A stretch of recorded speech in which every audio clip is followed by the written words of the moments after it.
गुरुर्ब्रह्मा गुरुर्विष्णु गुरुर्देवो महेश्वरा गुरुर्साक्षात् परब्रह्म तस्मै श्री गुरुवे नमः।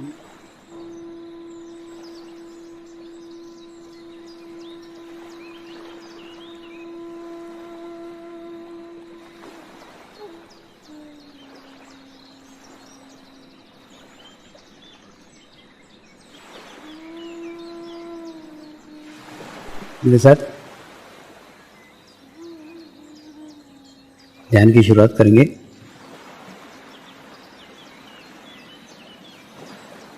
मैं एक पवित्र आत्मा हूँ। मैं एक शुद्ध आत्मा हूँ। मैं एक पवित्र आत्मा हूँ। मैं एक शुद्ध आत्मा हूँ। मैं एक पवित्र आत्मा हूँ। मैं एक शुद्ध आत्मा हूँ। गुरु मंत्र का उच्चारण करेंगे। ओम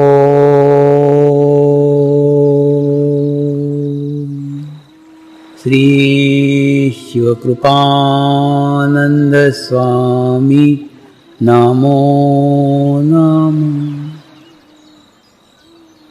ओम श्री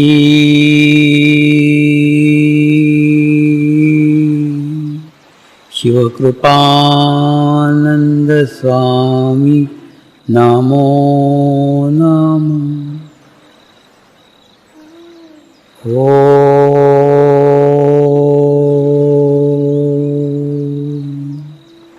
श्री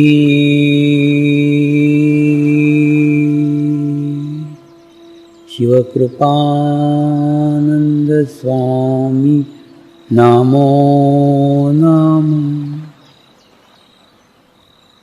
ओम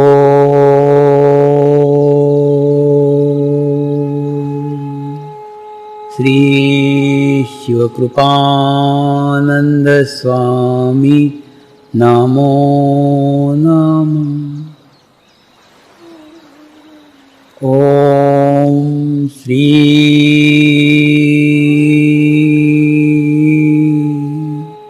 शिवकृपानंद स्वामी नमो नमः। ओम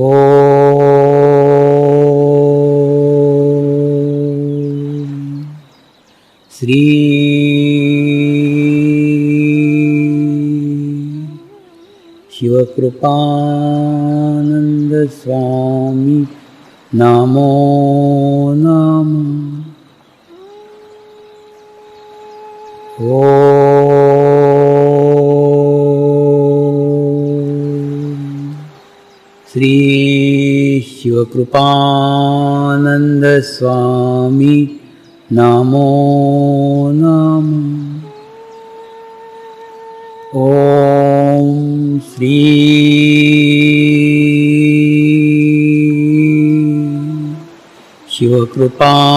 शिवकृपानंद स्वामी नमो नमः। ओम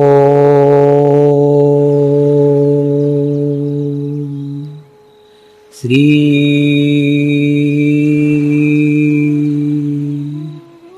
शिवकृपानंद स्वामी नमो नमः। आजकल पार्टियों में इसलिए नहीं आता क्योंकि क्या हो रहा है, जहां पे मैं जाता हूँ ना तो दुनिया भर के हार्ट पेशेंट मेरे आसपास इकट्ठा है। कोई बोलते मेरे को छाती दुख रहा है, कोई बोला गैस हो रही है। मैंने कहीं पे भी शादी में जाओ सारे हार्ट पेशेंट मेरे को परेशान कर डालते हैं। इसलिए आजकल मैं कोई शादी में नहीं जाता। वकील ने सुन लिया थोड़ी देर, उसके बाद ने उसको एक रास्ता दिया, उसको एक राय दी, एक काम किया कर, जितने लोग तेरे से राय लेते ना दूसरे दिन उनके यहाँ बिल पहुंचा दिया कर, तो ऑटोमेटिकली तेरे पास लोग इकट्ठा होना बंद हो जाएंगे। वो डॉक्टर बोला हाँ ये आइडिया अच्छा है, अगली बार अगर कोई मेरे को राय लेना तो मैं उनके पास में एक बिल पहुंचा दूंगा। वो दूसरे दिन देखा तो वो वकील का ही बिल डॉक्टर के घर आ गया था। क्योंकि उसने राय ली थी ना वकील से। तो वैसा प्रकार रहता है, वकील भी कोई कम खुदा नहीं है। तो मैंने क्या बोलते हैं ना, सब एक एक एक एक एक इनके आसपास सर्कल है, वो सर्कल में से उनको बाहर एक ऐसी जगह ढूंढो ना जहां पे आप डॉक्टर नहीं हो, एक ऐसी जगह ढूंढो जहां वकील नहीं हो। ऐसा नहीं है, अब जैसे एक डॉक्टर है, वो 45 दिन गौशाला में काम करते हैं और प्रसिद्ध डॉक्टर है, एकदम ऐसे नहीं कि कोई लल्लू पंजू डॉक्टर, लेकिन प्रसिद्ध डॉक्टर बोलते नहीं वो 45 दिन मेरा चेंज है। बचपन में मेरे को गौशाला में काम करने का, गाय की सेवा करने का बहुत इच्छा था, नहीं हो पाया, तो 45 दिन छुट्टी लेकर के आते, सब अस्पताल वगैरह बंद करके गौ सेवा देते। तो ऐसा कुछ तो भी चेंज ढूंढो ना, कुछ तो बदलाव ढूंढो जहां आपकी पहचान डॉक्टर नहीं हो। और यही तो स्थिति पुलिस का है, डॉक्टर का है, वकील का है, पुलिस का है। पुलिस का भी दिन भर, एक मैंने देखा पुलिस में दिन भर जूते पहने रहते हैं, और जूते पहने रहते तो क्या होता है, उनके अंदर का जो निगेटिव है वो निकल ही नहीं पाता है एक, और उसका उनको रिलैक्सेशन को कहीं जगह ही नहीं है। जैसे हम होली मनाते हैं, हम दिवाली मनाते हैं, वो मनाते क्या नहीं, वो डंडे लेके सड़क पे खड़े रहते हैं। मानी जिस समय समाज रिलैक्स होता रहता है, वो रिलैक्स होने का अवसर भी उनको प्राप्त नहीं है, कहीं पे भी नहीं है, ना ठीक से नींद है, ना ठीक से खान पान है। हुआ ना, मैंने सुरक्षा वर्ष के लिए 2 साल लगाए थे, और 2 सालों में एक देखा कि मिलिट्री, बीएसएफ, सीआरपीएफ, इनके अलग कैंप रहते हैं, उनका रहने का व्यवस्थित रहता है, उनका खाने का व्यवस्थित है, उनका सब व्यवस्थित रहता है। अव्यवस्थित केवल पुलिस का है। ये जो लोकल पुलिस है ना, इसकी सबसे दयनीय स्थिति है। अभी पुलिस के कार्यक्रम में मैंने कहा था कि जो कचरा उठाने वाले मजदूर है ना, वो मुंह को एक पट्टा लगाते हैं और उसके बाद में कचरा उठाते हैं, यानी उनको मालूम है कि ये कचरा है, हमको वो कचरा उठाते समय उसकी बदबू हमारे नाक में नहीं आनी चाहिए। तुम पुलिस वाले तो कचरे में भी चित्त डालते हो, कच्चे में चित्त, माने दिन भर इनका चित्त ना अपराधियों में रहता है। अब एक पुलिस ऑफिसर बोला, स्वामी जी एक अपराधी अगर नहीं मिला तो रात को मैं उसको पकड़ रहा हूँ, ऐसे सपने आते रहते मेरे को, मन रात में भी उनको अपराधी नजर आते। तो दिन भर उनका चित्त अपराधियों में, अगर अपराधियों में चित्त डालेंगे तो कैसे प्रगति होगी, कैसे प्रोग्रेस होगी। बड़ौदा में एक पुलिस का शिविर लिया, उस शिविर में एक पुलिस वाला मेरे को बोला, स्वामी जी ये जो आईजी बैठे ना, ये मेरे को आधे घंटे की अगर छुट्टी देना रोज, तो मैं आपका ध्यान करूंगा, आपका मेडिटेशन करूंगा। मैंने उसको कहा तू रोज सवेरे नहा करके आता ना ड्यूटी पे? हाँ रोज नहा करके आता हूँ। मैंने बोला नहाने के लिए वो छुट्टी देते क्या तेरे को आधे घंटे की? तो बोले नहीं देते। मैंने बोला वैसे ही ये चित्त का स्नान है, तुम जो दिन भर अपराधियों में चित्त डालते हो कि नहीं, तो वो तो उसके बाद शरीर को स्वच्छ करने के लिए नहाते हो, ठीक उसी प्रकार से ध्यान करो, ध्यान करके अपने चित्त को शुद्ध करो, अपने चित्त को पवित्र करो। तो ध्यान जो है ना, ये चित्त का स्नान है, तो चित्त का स्नान करो, चित्त का स्नान करोगे तो चित्त शुद्ध होगा, चित्त पवित्र होगा। तो दिन भर तो तुम अपराधियों में चित्त डालते हो। जैसे डॉक्टर, जैसे वकील और जैसे पुलिस, वैसे चौथा स्तंभ है राजनेता। ये राजनेताओं के आसपास भी देखो ना, सब मांगते ही रहते हैं, ये दो वो दो, माने वो कोई लोग आए, मतलब कोई देने के लिए इनके पास आता ही नहीं है, मांगने के लिए आते हैं, ये चाहिए वो चाहिए वो चाहिए। माने हर दफे इनके आसपास में जमावड़ा किसका है, कोई ना कोई कंप्लेंट लेके आएगा, कोई ना कोई ये डिमांड लेके आएगा, तो इसमें से निकलेंगे कैसे? तो इन्होंने भी एक ऐसी जगह, एक ऐसी स्थान ऐसा जहां उनका अस्तित्व अलग हो, और समय नहीं है ऐसा मत निकालो। अब जैसे एक राजनेता ने मेरे को बोला, मेरे को ना मेरे उच्च ऊपर से कभी भी फोन आता है, इनके संडास में आता है नहीं आता, इनके वो बताया कर संडास में गए तो, लेकिन ना तू ध्यान कर, तू मेडिटेशन कर, एक आधा घंटा अपने लिए निकालो ना। जब देश का प्रधानमंत्री लंका का निकाल सकता है तो आप नहीं निकाल सकते हैं? आप क्या उससे बड़े हो क्या? इसका मतलब आपको उसमें इंटरेस्ट नहीं, आपको अपने को समय देने को टाइम नहीं है। तो अपने को समय दो ना, अपने को टाइम दो ना। और आपसे गरीब अगर कोई नहीं, अगर आपके पास में आधा घंटा अपने लिए नहीं है, आप अपने लिए टाइम दो, अपने लिए टाइम निकालो ना। और जब तक अपने लिए टाइम निकालो कुछ नहीं होगा। और पिछले 7 वर्षों से हमने योग के क्षेत्र को खूब छोटा कर दिया है। और दूसरा मुझे डर क्या है मालूम? मैं मॉरिशस गया था, तो मॉरिशस में सेंटर के ऊपर जो मराठी लोग थे उनसे मैं मराठी में बात कर रहा था, कुछ गुजराती लोग थे उनसे गुरु माँ गुजराती में बात करी थी। लेकिन उनको पूछा तेरी जात कौन सी है, तो बोले मालूम नहीं जात कौन सी है, उनको जाति मालूम नहीं। क्यों? क्योंकि यहाँ से जो लोगों को लेके गए ना, उनको पूछा तेरा नाम क्या, तेरे बाप का नाम क्या है, उसके बाद उन्होंने सरनेम पूछा ही नहीं उसका क्या है, तो उन लोगों को सरनेम भी पता नहीं किसी के। ये गति होने वाली है भारत की। क्यों? अगर ऐसा ही 25 साल तक चलता रहा तो योगासन यानी योग यही लोग समझेंगे। आने वाली जो जनरेशन है ना, क्योंकि 7 साल तो हो गए मेरे सामने, और इस उम्र के अंदर भी मैं दुनिया में घूम घूम के बता रहा हूं, योगासन योग नहीं है, योग का एक अंग मात्र है। और दूसरा, उसको योगासन को योग मत समझो, नहीं हो रहा ना। अगर और दूसरा, तुम्हारे राष्ट्र प्रमुख को मिलता हूँ, उनको ही समझाता हूँ कि मैंने, अरे बाबा तो स्वामी ये कुछ भी तो नहीं था, हमने योग को प्रसिद्धि बराबर है, प्रसिद्धि दिलाई तुम्हारे, सब बराबर है, लेकिन प्राइमरी से कभी मिडिल में जाओ ना, 7 साल हो गए, 7 साल से आगे नहीं बढ़ोगे। और दूसरा, ऐसा नहीं कि आगे का मार्ग नहीं, आगे का रास्ता नहीं। अभी गुरु पूर्णिमा हुई थी तो 65,000 फॉरेन के लोगों ने उसमें भाग लिया था, यानी इसके ऊपर का भी ध्यान करने वाले लोग हैं, इसके ऊपर भी योग करने वाले लोग हैं। योग का क्षेत्र खूब बड़ा है, खूब विशाल है, उसको केवल योगासन तक सीमित मत रखो। और दूसरा ना, अगर हमारे देश में योग को इंट्रोड्यूस किया है तो हमारा नैतिक कर्तव्य है कि संपूर्ण योग भी दुनिया को पता चले, केवल योगासन नहीं है। अगर हम ही योगासन करते बैठेंगे, दुनिया भी योगासन करते बैठेगी। क्यों? क्योंकि भारत जिन्होंने सिखाया वो योगासन कर रहे हैं, तो योगासन यानी योग, तो योगासन यानी योग नहीं है। एक स्थान पे बैठ के दुनिया के किसी भी व्यक्ति के बारे में संपूर्ण जानकारी प्राप्त कर सको, इतना बड़ा क्षेत्र योग का है। एक बार इंग्लैंड में एक क्रिश्चियन पादरी के घर में गया था, तो वहाँ पे टीवी के ऊपर एक कार्यक्रम आ रहा था। टीवी के ऊपर कार्यक्रम आ रहा था, एक अनाउंसर लड़की बैठी हुई थी, एक आदमी कैरियर फोटोग्राफी का कैमरा लेकर के आया, और कैमरा लेकर के वो लड़की को बोला, मैं तेरा फ़ोटो निकालूंगा, और फ़ोटो निकालने के बाद में जो रंग आएंगे वो रंग देख के मैं बताऊंगा तू लड़की कैसी है। मैंने उस पादरी को कहा, मेरे को लड़की भी नहीं चाहिए, मेरे को कैमरा भी नहीं चाहिए, मेरे को फ़ोटो भी नहीं चाहिए, मेरे को रंग भी नहीं चाहिए, मैं ऐसे ही बता सकता हूँ, इन सब चीज़ों की कुछ ज़रूरत नहीं। तो बोले ठीक है स्वामी जी, अगली बार आप लंदन आओ ना तो अपन कार्यक्रम रखेंगे। जब नेक्स्ट टाइम मैं लंदन गया तो एक वीनस टीवी करके एक टीवी चैनल है, और उसके बाद में वहाँ की एक एक्ट्रेस थी, वो एक्ट्रेस शिष्या थी, तो एक्ट्रेस की पहचान थी, उस पहचान के कारण वो टीवी पे कार्यक्रम रखा गया। और वो टीवी वालों ने वो एक्ट्रेस को बोला कि अगर तू बैठेगी तो तेरे गुरु को चांस देंगे। तो वो भी बैठी थी, मैं भी बैठा, दोनों जने बैठे, और पूरे तरह कार्यक्रम रहा। और कार्यक्रम में दुनिया से लोग केवल इतना बोल रहे थे, स्वामी जी कृपया मार्गदर्शन कीजिए, बस कुछ भी नाम नहीं बता रहे हैं, कुछ नहीं बता रहे, सिर्फ इतना बता रहे हैं, स्वामी जी कृपया मार्गदर्शन कीजिए, बस इतना ही बोलते थे। उसके बाद में उस व्यक्ति की समस्या जान लेता था, उस व्यक्ति के समस्या का समाधान बताता था, सब कुछ बताता था। तो अनवर राजा करके उसका एक अनाउंसर था, उसने बोला, भारत से महान ज्योतिषाचार्य आए हुए हैं, आप आपका नाम भी मत बताओ तो भी आपके बारे में सब कुछ बता देते हैं। जब मेरे हाथ में माइक आया ना, जब मुझे बोलने का अवसर मिला तो मैंने उनको कहा, मैं ज्योतिषाचार्य नहीं हूँ। जिस प्रकार से प्रत्येक अंगूठे की छाप अलग अलग है, वैसे प्रत्येक व्यक्ति का ओरा यूनिक है।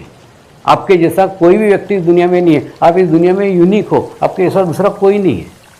तो जो व्यक्ति पूछता है ना कृपया मार्गदर्शन करो, उस व्यक्ति का ओरा का अध्ययन करता हूँ, ओरा का स्टडी करता हूँ, स्टडी के करने वाले उसकी स्थिति जानता हूँ, उसके बाद में उसके विचार जानता हूँ, विचार जान के उसकी समस्या जानता हूँ, समस्या के समाधान करता हूँ। यानी इतना बड़ा क्षेत्र योग का है कि एक स्थान पे बैठ के दुनिया के किसी भी व्यक्ति के बारे में संपूर्ण जानकारी आप केवल चित्त से प्राप्त कर सकते हैं। लेकिन चित्त उतना स्ट्रांग होना चाहिए, चित्त उतना पवित्र होना चाहिए। चित्त पवित्र होना, एक्चुअली हम सब लोग एक दूसरे के साथ जुड़े हुए हैं, एक विश्व चेतना है, उस विश्व चेतना के साथ हम सब जुड़े हुए हैं। उसी कारण अगर आप जुड़े जाते हैं तो दुनिया के कोई भी व्यक्ति के बारे में संपूर्ण जानकारी आप प्राप्त कर सकते हैं। इतना बड़ा क्षेत्र योग का है। तो इतने बड़े योग के क्षेत्र को हमने केवल योगासन तक सीमित करके रखा हुआ है, योगासन तक नहीं है। और दूसरा, मनुष्य के जीवन की सभी समस्याओं का निदान योग है। कैसे योग है? देखिए, आप थोड़ा इसका अध्ययन करो। आपके जीवन की जितनी भी समस्याएं हैं, आपके जीवन के जितने भी प्रॉब्लम्स हैं, सभी समस्याओं का, सभी प्रॉब्लम का संबंध आपके शरीर के साथ है। और जैसे जैसे आपका शरीर भाव कम होगा, वैसे वैसे आपके जीवन की समस्याएं भी कम होना प्रारंभ हो जाएगी। इसीलिए हम समस्याओं की तरफ ध्यान ही नहीं देते, हम व्यसनों की तरफ ध्यान ही नहीं देते, हम कुछ भी ध्यान नहीं देते। हम केवल एक ही बोलते हैं, ध्यान करो, ध्यान करो, ध्यान करो। तो ध्यान करते करते करते ऑटोमेटिकली जैसे उसका शरीर भाव कम होता है, उसकी समस्या कम होती है, उसके प्रॉब्लम कम होते हैं। अभी कोरोना काल में भी खूब लोगों को इसके अनुभव आए ना। कोरोना काल में भी जो लोग आईसीयू में भर्ती थे उनको मैं बोलता था कि तुमने ध्यान नियमित नहीं किया, इसलिए तुमको आईसीयू में जाना पड़ा, और अब गए हो तो अब कम से कम इस पड़े पड़े ध्यान करो ना। अरे तू पड़ा है आईसीयू में, सारी दुनिया थोड़ी पड़ी है, लाखों साधक हैं, लाखों लोगों की सामूहिकता है, लाखों लोगों की कनेक्टिविटी है जो आईसीयू में नहीं है। तो उसके साथ जुड़ना, तो ऑटोमेटिकली उनकी एनर्जी, उनकी ऊर्जा तेरे को प्राप्त होगी और तू ठीक होगा। तो सामूहिकता से जुड़ो। दूसरा, मैं ना गोवा में गया था। गोवा के अंदर हमारा आश्रम है। वो आश्रम में विश्व भर के सभी लोग एकत्र होते हैं। क्या होता है, मैं तो इंग्लैंड भी जाता हूँ, कनाडा भी जाता हूँ, जापान भी जाता हूँ, लेकिन जापान का अच्छा साधक कनाडा के अच्छे साधक को नहीं मिलता, और कनाडा का अच्छा साधक जापान के साधक को नहीं मिलता। तो मेरी इच्छा थी ये एक दूसरे के साथ मिले। और दूसरा ना, 3 दिन के रिट्रीट करते थे ना, उनका सेटिस्फेक्शन नहीं होता था। बोले स्वामी जी 8 दिन का रिट्रीट होना चाहिए। तो मैंने बोला 8 दिन का करेंगे तो खर्चा भी खूब आएगा ना। तो अपन एक रास्ता करते हैं, 8 दिन की व्यवस्था मैं करा देता हूँ आश्रम में, तुम सब अपने टिकट का खर्चा उठा करके वहाँ आ जाओ। तो हर दिसंबर में गोवा के अंदर कार्यक्रम होता है, सारे विश्व के, जापान के, क्या कनाडा के सब साधक आके एकत्र होते हैं, और उसके बाद में ध्यान करते हैं, मेडिटेशन करते हैं। और जब विश्व की समस्या के ऊपर बात आई, आपके देश की समस्या क्या है, आपके देश की प्रॉब्लम क्या है, तो आपको आश्चर्य होगा, सब प्रत्येक व्यक्ति, प्रत्येक देश का व्यक्ति अपने आप को असुरक्षित महसूस करता है। सब देश की समस्या है कि प्रत्येक देश में असुरक्षा की भावना है, और असुरक्षा की भावना के लिए एक ही मार्ग है, एक ही रास्ता है, तो रास्ता है ध्यान। ध्यान करके, मेडिटेशन करके आप आपके आसपास एक आभा मंडल बनाओ, आपके आसपास एक गोरा बनाओ, वो आपको प्रोटेक्शन देगा। अब देखा ना आपने, जैन मुनियों के दुर्घटना हो जाती है, जैन मुनि एक्सीडेंट में मरते हैं। ये सब देख करके मेरे अंदर भाव आया, मैं उनको बोला तुम ध्यान करो ना, मेडिटेशन करो ना, तुम्हारे आसपास एक आभा मंडल बनाओ, आपकी कभी भी दुर्घटना हो ही नहीं सकती, अकाल मृत्यु हो ही नहीं सकती। तो वो भी सीखना चालू कर दिए, वो भी सीख रहे हैं। एक बार रामकृष्ण मिशन में डॉक्टर लोगों का शिविर लिया। शिविर के पश्चात जैसे डॉक्टर को आदत रहती है, वैसे उन्होंने मुझे प्रश्न पूछना चालू किया। स्वामी जी तुम अलग अलग देशों में जाते हो, अलग अलग जगह का खाना खाते हो, अलग अलग जगह का पानी पीते हो, आपको डायरिया नहीं होता क्या, आपको डिसेंट्री नहीं होती क्या? मैंने उनको उत्तर दिया, डायरिया डिसेंट्री तुम बहुत पास की बात करो, मेरे कार का कभी एक्सीडेंट भी नहीं होता। तो उनको खूब आश्चर्य हुआ कि ये स्वामी जी इतने कॉन्फिडेंस से ये बात कैसे कह सकते हैं। तो उन्होंने उनके मठाधीश को पूछा कि स्वामी जी इतने आत्मविश्वास से कह सकते हैं मेरा कभी एक्सीडेंट नहीं हो सकता। तो मठाधीश ने कहा जो आदमी ध्यान करता है ना, जो आदमी मेडिटेशन करता है, उसके आसपास एक आभा मंडल बन जाता है, एक ओरा बन जाता है, उसकी कभी भी दुर्घटना हो नहीं सकती, उसकी कभी भी हत्या नहीं हो सकती, उसके आसपास एकदम सुरक्षा का कवच रहता है। और वो कवच लेके आप दुनिया के कोई भी कोने में जाओ, आपका कवच आपके साथ साथ चलेगा। तो कल जैसे मैंने बताया था, विश्व कल्याण, विश्व सुरक्षा, विश्व शांति, इसके पहले विश्व क्या है समझ लो। विश्व यानी आपका निजी विश्व। अगर आपका हवामंडल, आपका ओरा 25 फीट का है तो आपका विश्व 25 फीट का है। वो 25 फीट का विश्व लेके आप दुनिया के कोई भी कोने में चले आओ, आपका विश्व आपके साथ साथ रहेगा और आप सुरक्षित रहेंगे। तो गोवा के उस शिविर में कुछ पत्रकार मित्र आए थे। उन्होंने प्रश्न किया, स्वामी जी इतने किसान आत्महत्याएं कर रहे हैं, तो क्या ध्यान करने से आत्महत्याएं रुक सकती हैं? तो मैंने कहा इतने लाखों लोग ध्यान कर रहे हैं, लाखों लोग मेडिटेशंस कर रहे हैं, और आज तक किसी साधक ने आत्महत्या नहीं की है। उस अनुभव के आधार पर आपको मैं कह सकता हूँ ध्यान करने से आत्महत्याएं रुक सकती है। क्या कारण है? देखिए, जो आदमी आत्महत्या करता है ना, तो सबसे पहले अपने आप को समाज से कट ऑफ कर लेता है, और उसके बाद में फिर अपने फैमिली से कट ऑफ कर लेता है। अपने आप को कट ऑफ करते करते करते करते अपना अस्तित्व छोटा छोटा छोटा छोटा करता है, और उसके बाद में आत्महत्या करता है।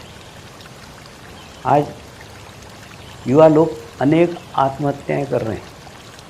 इसीलिए मैं उनको कह रहा हूँ आप ध्यान करो, आप मेडिटेशन करो। तो मेडिटेशन करने के बाद में कभी आपके अंदर ये भाव ही नहीं आएगा कि आप अकेले हैं। आपको लगेगा आप लाखों की सामूहिकता के अंदर है, लाखों की कलेक्टिविटी में, और लाखों लोग जब आत्महत्या का विचार नहीं कर सकते तो आप कैसे कर सकते हैं? आपको विचार ही नहीं आ सकता है। और दूसरा, अब डॉक्टर के दृष्टि से बताएं तो राजकोट में एक बहुत बड़ा शिविर हुआ था, खूब 80,000 लोग थे उसके अंदर, और उसके अंदर रेड क्रॉस ने एक स्टॉल लगाया था।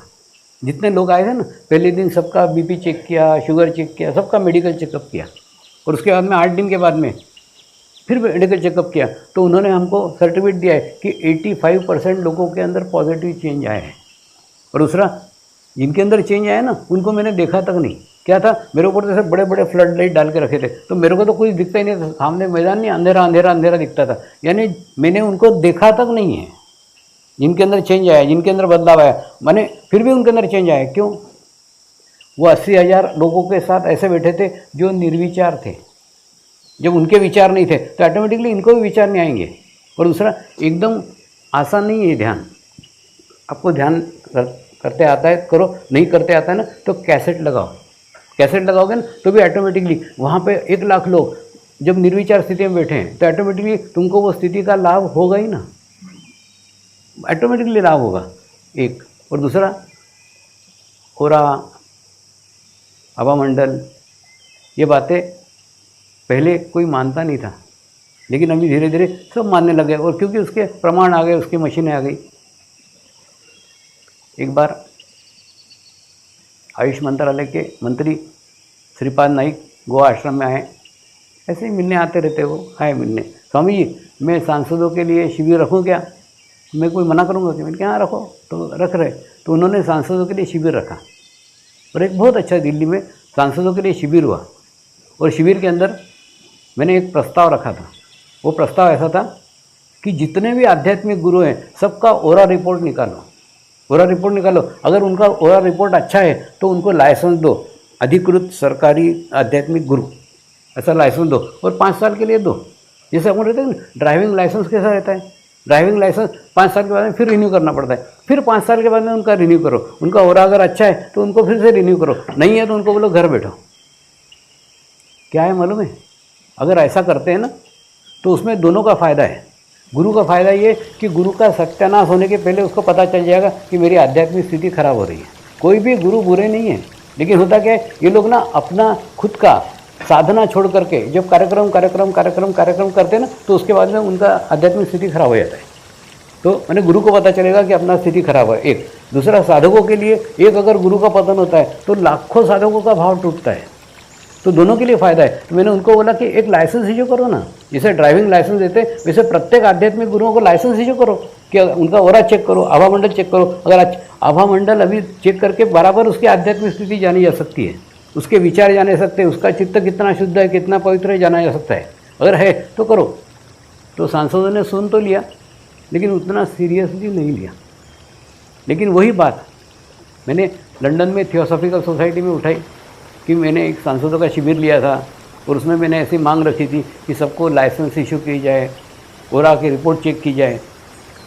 तो कुछ अंग्रेज खड़े हो गए, स्वामी जी तुम्हारा भी तो ओरा का रिपोर्ट 15 साल पुराना है, तुम्हारा भी तो ओरा का रिपोर्ट 10 साल पुराना है, तुम्हारा अभी का ओरा का रिपोर्ट दिखाओ ना, तुम्हारा ओरा का रिपोर्ट अच्छा आया तो हम ध्यान करेंगे।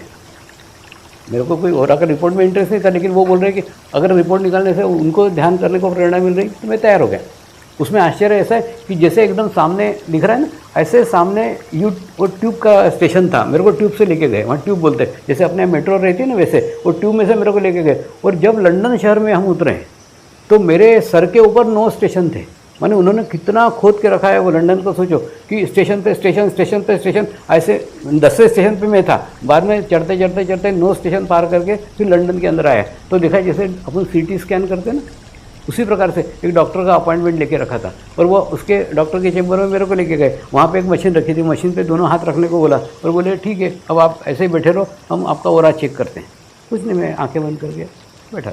उसके बाद में आधे घंटे तक वो ओरा चेक करता रहा, और प्रत्येक चक्र पे स्पंदन हो रहा था। मूलाधार पे स्पंदन हो रहा है, स्वादिष्टान पे हो रहा है, नाभि पर, मैंने बराबर मालूम पड़ रहा था कि वो स्पंदन हो रहा है। वो एक चक्र चेक कर रहा है। उसके चेक करने के बाद में फिर जैसे ही समाप्त हुआ, उसने पहला प्रश्न किया, आप जिंदा कैसे हो? मैंने पूछा ऐसा क्यों? तो बोले नहीं, ये उस आदमी का ओरा है जिसका शरीर भाव पूर्णतः छूट गया है। तो जिसका शरीर भाव छूट गया उसका शरीर भी छूट जाना चाहिए। मैंने बोला नहीं, ये मेरी ध्यान की स्थिति है। इस स्थिति में पूरे 24 घंटे नहीं रहता। ये मेरी ध्यान की स्थिति है। तो कहने का अर्थ, ओरा के रिपोर्ट को जांचा जा सकता है, परखा जा सकता है। मेरी भी ओरा की रिपोर्ट निकली थी, लेकिन वो सिर्फ एक फ़ोटो निकला था। और ये जो निकली ना, ये पूरी रिपोर्ट है, 15-16 पेज की रिपोर्ट है, पूरे एक एक चक्र का रिपोर्ट है, एक एक चक्र का स्थिति क्या है वो दी। उसके बाद में ट्रस्ट ने उसको बुकलेट को छापा, छापने के बाद में पूरे दुनिया में बांटा। और दुनिया में बांटने के बाद में जब श्रीलंका में पहुंचा, तो श्रीलंका में जब मैं यात्रा पे गया था, तो वहाँ के मेन मंदिर के प्रिस्ट मेरे को लेने को बाहर आए, बोले स्वामी जी आपका ओरा बहुत सुंदर है, बहुत अच्छा है। तो कहने के अंदर, जिनको ओरा का नॉलेज है, जिनको ओरा का ज्ञान है, वो बराबर ओरा को जानते ही हैं, ओरा को पहचानते ही। संत ज्ञानेश्वर के दफ़े उनको जानने के लिए, उनको पहचानने के लिए बहुत चंद लोग थे जिन्होंने उनको जाना होगा, जिन्होंने उनको पहचाना होगा। इसीलिए उन्होंने कही गई बातें भी, हे परमात्मा, हम सभी पवित्र आत्माएं आपको हृदय से प्रार्थना करते हैं कि सारे विश्व में शांति हो, सारे विश्व के आत्माओं की आध्यात्मिक उन्नति हो एवं सर्वांगीण उन्नति हो। यही हम सब आत्माओं की शुद्ध इच्छा है। हे परमात्मा, सारे विश्व में स्थापित होने वाली श्री मंगल मूर्तियों की स्थापना, श्री गुरु शक्ति धाम का निर्माण कार्य आपकी कृपा में, आपकी करुणा में, आपकी इच्छा अनुसार निर्विघ्न संपन्न हो, यही हम सब आत्माओं की शुद्ध प्रार्थना है, शुद्ध प्रार्थना है, शुद्ध प्रार्थना है। नमस्कार करेंगे। हे परमात्मा, हमारे सद्गुरु श्री शिव कृपानंद स्वामी जी का स्वास्थ्य सदैव अच्छा बना रहे एवं उनकी आयु दीर्घ हो, यही हम सब पवित्र आत्माओं की शुद्ध प्रार्थना है, शुद्ध प्रार्थना है, शुद्ध प्रार्थना है। शांति पाठ करेंगे। ओम द्यो शांति अंतरिक्षगं शांति पृथ्वी शांति रापः शांति औषधयः शांति वनस्पतयः शांति विश्वे देवः शांति ब्रह्म शांति सर्वगं शांति शांतिरेव शांति श्यामा शांतिरेधि। ओम शांति शांति शांति सर्वरिष्टतु शांतिर्भवतु। जय बाबा स्वामी।